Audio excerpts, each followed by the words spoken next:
Okay, so this is where it gets interesting. When the mind plays out its illusion strongly, it's usually because of a wound. It's usually because of an inner child wound that we tend to give into an illusion.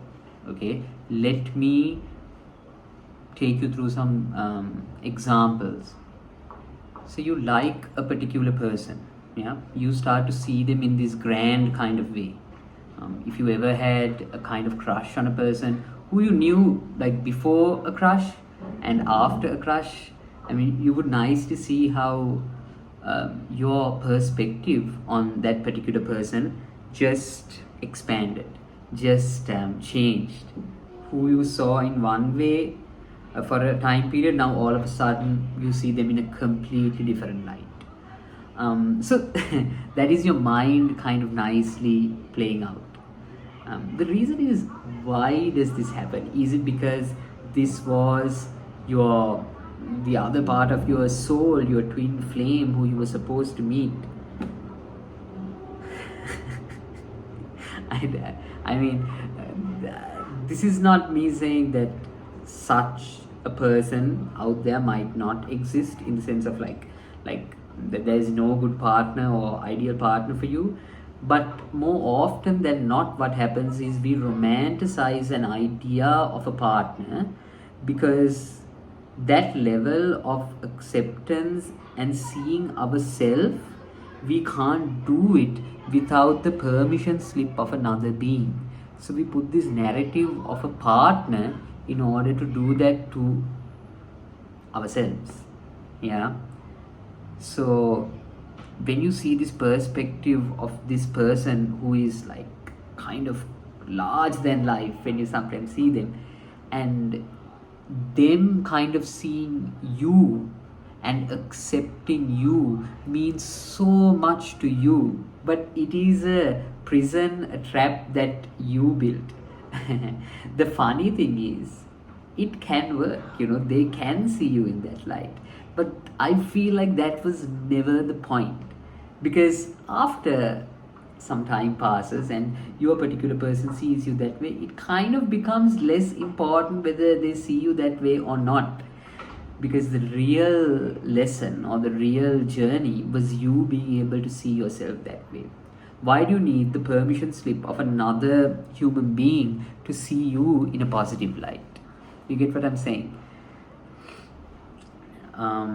So because of the wounding in your heart, in your inner child, it plays out this entire narrative outside. It's the same with friends, it's the same with, I don't know, work, where you are looking for a permission slip. Yeah.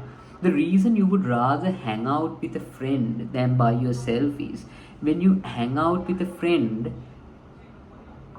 unconsciously or subconsciously, it makes it all right that you exist. Like, you are given permission to exist, you are given permission in one sense from this other person that you are okay. Yeah, this is such a subconscious level what I'm saying. Yeah.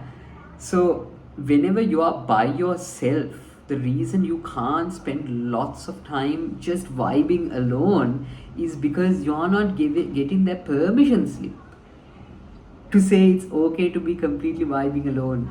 Yeah, to be enjoying time with yourself, because we feel like we need another person to accept us for that, and we can't do it by ourselves.